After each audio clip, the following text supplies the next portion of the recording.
उच्च गतिको internet, cyber सुरक्षा तथा डिजिटल भुक्तानी पूर्वाधार विस्तार गर्नेछौँ।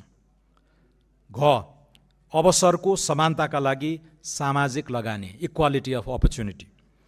शिक्षा प्रणालीलाई राजनीतिक हस्तक्षेप मुक्त, प्रतिस्पर्धी र श्रम बजारसँग आबद्ध बनाउन आधारभूतदेखि उच्च तहसम्म पुनः संरचना गर्नेछौँ। शिक्षाको सबै तहमा केवल विस्तार नबढाई गुणस्तरीय सिकाइलाई प्रधान प्राथमिकता दिनेछौँ। देशको आर्थिक रूपान्तरणलाई सहयोग गर्ने दिशामा शिक्षा प्रणालीलाई अघि बढाउनेछौँ। विद्यालय शिक्षालाई सबै बालबालिकालाई आधारभूत र आवश्यक सिकाइ प्रदान गर्नेतर्फ उन्मुख गराइनेछ। प्राविधिक तथा व्यावसायिक शिक्षालाई आर्थिक वृद्धि, रोजगारी र उत्पादनशीलता बढाउने मुख्य इन्जिनका रूपमा विकास गर्नेछौँ। उच्च शिक्षा क्षमता, ज्ञान, अनुसन्धान र नवप्रवर्धनको आधारशिला बनाउनेछौँ।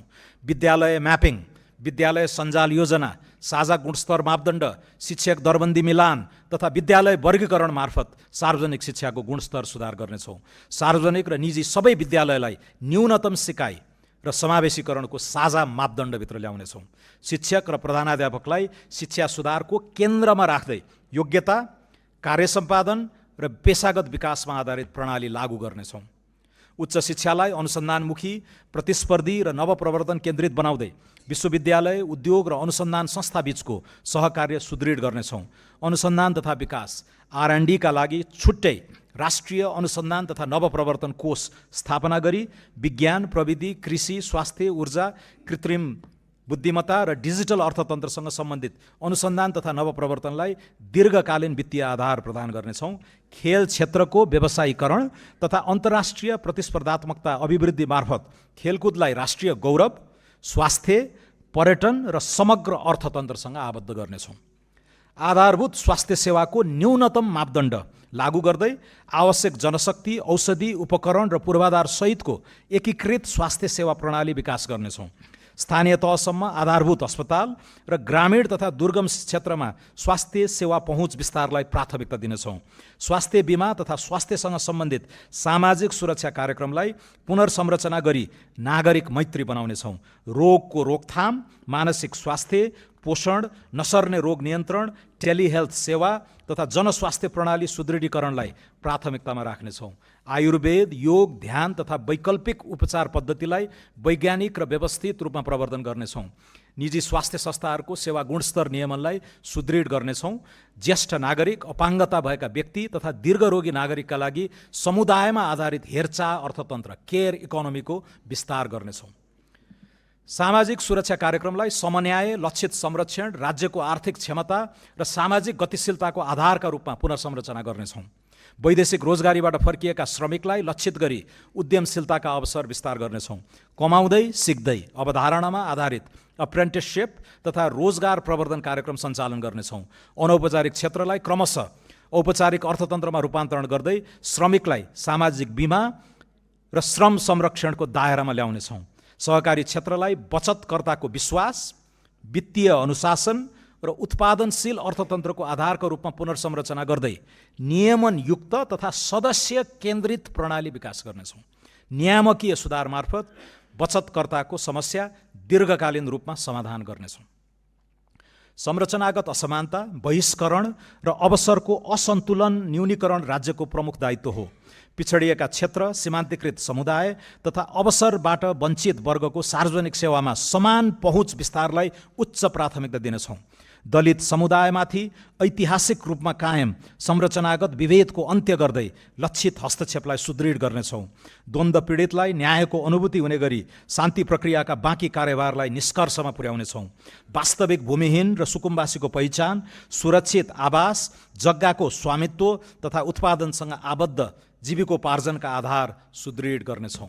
विकासको मूल प्रवाहबाट ऐतिहासिक रूपमा वञ्चित कर्णाली, मधेस र सुदूरपश्चिम लगायतका क्षेत्रहरूको रूपान्तरण राज्यको शीर्ष प्राथमिकता हुनेछ।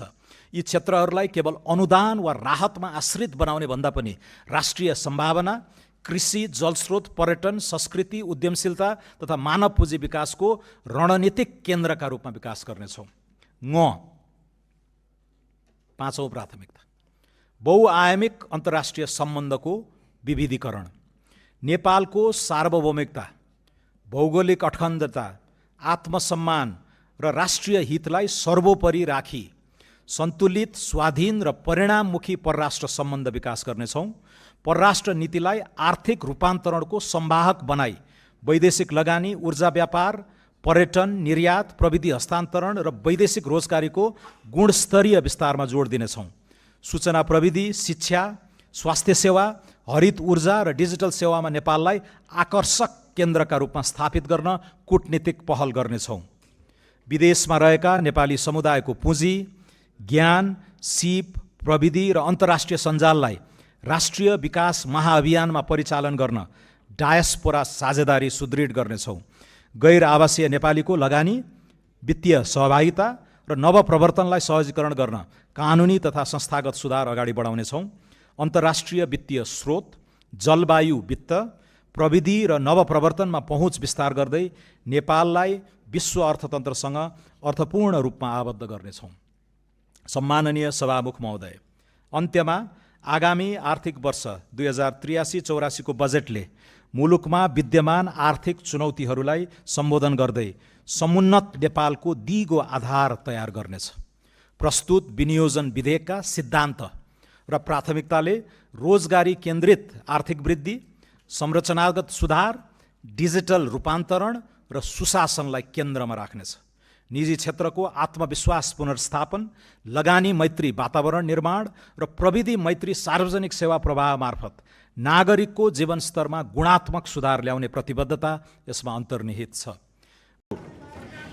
नेपालको संविधानले निर्देश गरेको सुशासन समृद्धिको साझा लक्ष्यलाई आत्मसात गरी निर्वाचनमा सहभागी सबै राजनीतिक दलले नागरिक समक्ष गरेका करार, बाचा, प्रतिबद्धता र घोषणालाई नेपालको राजनीतिक इतिहासमा पहिलो पटक सरकारले उदारतापूर्वक राष्ट्रिय प्रतिबद्धताको रूपमा ग्रहण गरेको विषय म यस सम्मानित सभा समक्ष पुनः व्यक्त गर्न चाहन्छु। नेपाल सरकारको आर्थिक वर्ष 83-84 को नीति तथा कार्यक्रमका सम्बन्धमा माननीय सदस्यहरूले कूटनीतिक संवादबाट सीमा विवाद समाधान, आर्थिक कूटनीति, वैदेशिक रोजगारी व्यवस्थापन, ट्रेड युनियन खारेजी, आधुनिक कृषि प्रणाली, जलवायु परिवर्तन, सुशासन प्रवर्धन, समावेशी विकास र सामाजिक न्याय, सहकारी समस्या समाधान, लैङ्गिक हिंसा र बेचबिखन न्यूनीकरण, राष्ट्रिय अर्थतन्त्र, शान्ति प्रक्रिया, सडक बालबालिका, पूर्वाधार विकास, गुणस्तरीय शिक्षा र उद्यमशीलता लगायतका विषयहरूमा राख्नुभएको महत्त्वपूर्ण धारणा, चासो तथा उठाउनु भएको जिज्ञासा र दिनुभएको सुझाव मनन योग्य छन्। यसका लागि सम्पूर्ण माननीय सदस्यहरूलाई सम्माननीय प्रधानमन्त्रीज्यू तथा नेपाल सरकारको तर्फबाट हार्दिक आभार व्यक्त गर्दछु।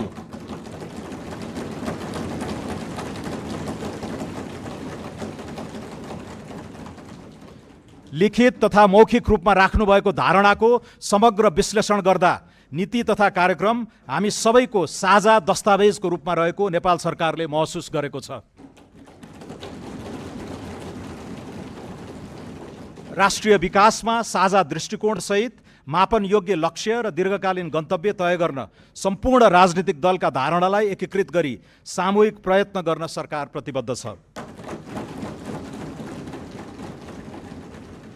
माननीय सदस्यहरूले नीति तथा कार्यक्रमको छलफलमा उठाउनु भएको विषयलाई नेपाल सरकारले गम्भीरतापूर्वक लिएको र यी सुझाव तथा पृष्ठपोषणलाई अब 83-84 को बजेटमा समावेश गर्ने अधिकतम कोसिस हुनेछ।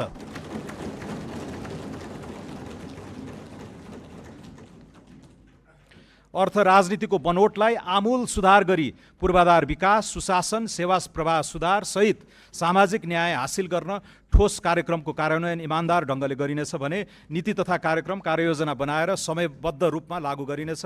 यसैगरी प्रस्तुत नीति तथा कार्यक्रमसँग सामञ्जस्यता कायम हुने गरी बजेटको सिद्धान्त र प्राथमिकता सदनमा प्रस्तुत गर्नेछु। एकछिनपछि यसलाई म बेली विस्तारमा यहाँहरू समक्ष प्रस्तुत गर्ने नै छु सम्माननीय सभामुखज्यूको अनुमतिले। 16औं आवधिक योजना, मध्यमकालीन खर्च संरचना र नीति तथा कार्यक्रम बीच सामञ्जस्यता कायम गरिनेछ। सरकारले सङ्घीय लोकतान्त्रिक शासन प्रणालीको मूल्य र मान्यतालाई मार्गदर्शनको रूपमा लिई प्रदेश र स्थानीय तहबाट सञ्चालन हुने प्रकृतिका कार्यक्रम समन्वय, सहकारी र सहअस्तित्वको मर्म अनुरूप सम्बन्धित तहबाट सम्पादन हुने व्यवस्था हामीले मिलाउनेछौँ। सम्मान्य सभामुख महोदय, मैले आफ्नो सम्मान्य प्रधानमन्त्रीज्यूको कार्यालयबाट प्राप्त मान्यज्यूहरूको राय, जिज्ञासा, सुझावका आधारमा तयार गरिएको टिपोटलाई अलिकति पेश गरेँ। बाँकी अलिकति सेक्टोरल कुराहरू छन्, त्यसलाई म अर्थ मन्त्रालयले तयार गरेको आसन्न बजेटका सिद्धान्त तथा प्राथमिकता बारे पेश गर्दाखेरि अलि डिटेलमा भनौँला। अहिलेलाई अन्त्यमा नीति तथा कार्यक्रम कार्यान्वयनमा मान्य सदस्यहरूबाट प्राप्त सुझाव सरकारका लागि थप मार्गदर्शन हुने विश्वास लिएको छु। मान्य सदस्यहरूले उठाउनुभएका विषयहरूलाई उपलब्ध साधन स्रोतको सीमाभित्र रही प्राथमिकीकरण गरी सम्बोधन गरिनेछ। अलिकति मान्य सांसदज्यूहरूले संशोधनकर्ता मान्य सांसदज्यूहरूले उठाउनुभएका धेरै विषयहरूलाई पनि हामीले रिगरका साथ टिपोट गरेका छौँ। यो सबैको सम्बोधन अहिले नभए पनि म केही रेकग्नाइज गर्न चाहन्छु। वैदेशिक सीमा विवाद कूटनीतिका माध्यमबाट समाधान गर्नुपर्ने भन्ने बारे संशोधनकर्ता मान्य सांसद गणेश सिंह ठगुन्नाको विषयमा हामीले टिङ्कर को बाटोमा यसपालि उल्लेख्य बजेट हाल्ने तयारी छ। नेपाली सेनाबाट पनि त्यो आग्रह भइरहेको हिसाबले त्यसलाई सकारात्मक रूपले लिनेछौँ। परराष्ट्र मन्त्रालयलाई वैदेशिक सहायता परिचालन गर्ने एनआरएन डेभलपमेन्ट फन्ड विकासका वैकल्पिक स्रोतहरूको समुचित परिचालन गर्ने भन्ने मान्य सांसद अर्जुन कार्कीको संशोधनलाई पनि हामीले सकारात्मक रूपमा लिएका छौँ। एनआरएन तथा नेपाली डायस्पोराको ज्ञान, सिप, पुँजी सबैलाई हामीले चाहिँ सम्बोधन गर्ने नै छौँ। यसरी यावत अब सङ्घीयताको विषयमा, वैदेशिक रोजगारीको विषयमा, कृषि क्षेत्रको व्यवसायीकरणको विषयमा, अन्तर्निर्भर वा आत्मनिर्भर अर्थतन्त्रको यो टेन्सनबारे स्पष्टसित आउनु पर्यो खाका भन्ने बारे, उत्पादनमुखी अर्थतन्त्रको विषय, सङ्घीय शासन प्रणाली, भूमिहीन दलित सुकुम्बासीको दिगो व्यवस्थापनको विषय, आदिवासी जनजाति मौलिक ज्ञान, यसबारे नदी सभ्यतासँग जोडेर हामीले आदिवासी कल्चरलाई प्रमोट गर्ने भनेर नीति कार्यक्रममा पनि लेखेका छौँ। दैलेखको पेट्रोलियम लगायत 16औँ योजना, एलडिसी ग्रेजुएसन जस्ता विषयहरू, कर्णाली क्षेत्रको लागि विशेष बजेटका कुराहरू, अपाङ्गता भएका व्यक्तिहरूलाई विद्यालय शिक्षादेखि संरचनाहरू चाहिँ अपाङ्गता मैत्री हुनुपर्ने जुन सुझाव संशोधन इत्यादि छन्। ऋण उद्योगहरूको विषय, ठुला ठुला जलाशययुक्त जलविद्युत आयोजना, उत्तर गङ्गाको यहाँ नाम आएको छ, बाल पोषण भत्तालाई बढाउन आवश्यक जस्ता कुराहरू, उखु किसानको समस्या, वन्यजन्तुबाट कृषि उपजको नष्ट हुने भएकोले त्यसको नियन्त्रण, बाँदर र बँदेलका विषयहरू पनि प्रशस्त यहाँ आएका छन्। जाजरकोट भूकम्पको विषय, क्षेत्रीय तनावका कारण अत्यधिक मूल्य वृद्धिबाट गरिब एवं आम समुदायको जीविकोपार्जनमा परेको असर लगायत लोकतन्त्र र समावेशी विकासलाई आत्मसात गर्ने गरी चाहिँ औद्योगिक सुरक्षाका कुराहरू, हिमालयन छुर्पीको ब्रान्डिङदेखि लिएर ट्रेड युनियनको विषय लगायत अन्तमा साइबर स्पेसको सम्बन्धमा पनि स्पष्ट नीति आउनुपर्ने, जुन प्रतिपक्षी दलका मान्य सांसदहरूले मेहनत गरेर संशोधन राख्नुभएको छ। यसको यथेष्ट सुनवाई हुनेछ। साधन स्रोतको सीमाभित्र रहेर हामी यसलाई सम्बोधन पनि गर्नेछौँ। त्यसैले मान्य सांसदज्यूहरूको सकारात्मक सृजनात्मक सहकार्यको लागि म अपिल पनि गर्दछु। बजेटका सिद्धान्त तथा प्राथमिकता अहिले म पेश गर्ने हुनाले धेरै विषयलाई मैले छोट्याउँदै तीनटा विषय चाहिँ मलाई अलिकति खट्केको पनि थियो। तीनटा टिप्पणी, सेट्स अफ कमेन्ट्स भनौँ, यहाँहरूले मान्य सांसदज्यूहरूले राख्नुभएकोलाई म छोटकरीमा सम्बोधन गर्न चाहन्छु। एउटा पहिलो चाहिँ अलि परम्परागत नै भयो कि नीति तथा कार्यक्रम भन्ने विषय आएको मैले पाएँ। यसमा मलाई धेरै भन्नु छैन, तर हामी जिम्मेवार राजनीतिक दल हौँ र राज्यको अविच्छिन्नतामा हामी विश्वास गर्छौँ। 50 वर्ष अगाडि सुवर्ण शमशेरले पहिलो बजेट ल्याउँदा पनि त्यहाँ उल्लेख गरिएका शब्दहरू शिक्षा, स्वास्थ्य, पूर्वाधार, सार्वजनिक ऋण, अनुदान, खानेपानी यिनै हुन्। 50 वर्षपछिको नीति कार्यक्रम वा बजेटमा आउने शब्दहरू पनि शिक्षा, स्वास्थ्य, पूर्वाधार, सुशासन, आधुनिक प्रविधि, अब एआईले कहाँ पुर्याउला त्यति बेलासम्म यिनै हुन्। त्यसैले शब्द हेरेर कन्टिन्युटी भयो भन्नु चाहिँ अलि अतिशयोक्तिपूर्ण हुन्छ जस्तो लाग्छ। हाम्रो एउटा प्याटर्न छ। हामीले राष्ट्रिय स्वतन्त्र पार्टीले वाचापत्र तयार गरेको थियो निर्वाचन पूर्व। नेपाली जनताले अभूतपूर्व रूपमा त्यसको अनुमोदन गर्नुभएको छ। यसमा 100वटा रूपान्तरणका आधारहरू हामीले प्रस्तुत गरेका थियौँ। त्यही 100 बुँदे रूपान्तरणकारी आयोजनाहरूलाई जसलाई नेपाली जनताले अनुमोदन गर्नुभएको छ त्यसलाई हामीले निरन्तरता दिएका छौँ। यसपालि अलिकति नौलो अभ्यास भइराखेको छ नेपालको राजनीतिक इतिहासमा। यो वाचापत्रलाई हामीले साक्रोसाङ्क्ट मानेका छौँ र यसैमा टेकेर नेपाल सरकारको 100 बुँदे शासकीय सुधारको चाहिँ आयोजना आयो। नीति तथा कार्यक्रम पनि 100 बुँदे छ। अघिल्लाहरू 200-250 भन्दा बढी 280 वटा बुँदा हुन्थे। त्यसैले यहाँ कपी पेस्ट भन्ने पनि कुरा आए। मलाई थाहा छैन 280 प्याराग्राफका चाहिँ पहिलेका नीति कार्यक्रमहरू अहिले 100 मा ल्याइँदाखेरि के छुटे, के परे, के नक्कल गरिए, के मौलिक कुराहरू हालिए भन्ने कुरा विवेकशील मान्य सांसदज्यूहरूले आफै छुट्याउने कुरा नै हो। त्यसैले यो परम्परागत भन्ने कुरा चाहिँ यो राज्यको अविच्छिन्नता, कन्टिन्युइटीका विषयहरू छन्। यसमा हामीले कमिट गरेका चिजहरू, पहिलेका सरकारहरूले कमिट गरेका चिजहरू, 16औं आवधिक योजना होला, मिडियम टर्म एक्सपेन्डिचर फ्रेमवर्क होला, सस्टेनेबल डेभलपमेन्ट गोल्सका कुराहरू होलान्, त्यसलाई हामीले बोक्नुपर्ने हुन्छ। यो त हामी आएपछि पाङ्ग्राको पुनराविष्कार हुन्छ, रिइन्भेन्सन अफ द विल हुन्छ भन्ने त्यो आलो काँचो विश्वास हामी गर्दैनौँ। त्यसैले संविधान, सार्वभौमिकता, यी प्रतिबद्धताहरूलाई हामीले अघि मैले भने पवित्र लक्ष्य उद्देश्यका रूपमा यसलाई अगाडि लाने हो। निर्वाचनको थिम पनि नीतिगत कुराहरूभन्दा पनि शैलीगत कुराहरूमा चाहिँ नेपाली जनताको आक्रोश, त्यो विस्फोट, त्यो असन्तुष्टि मुखरित भएको कुरा धेरै टिप्पणीकारहरूले बताउँदै आएका पनि छन्। त्यसैले हामीले प्रमिस गरेको चाहिँ शैली, स्वरूप र चरित्र नै हो। त्यसमा हामी खरो उत्रन चाहन्छौँ। सुशासनको एक सूत्रीय अर्जन दृष्टि चाहिँ हाम्रो छ।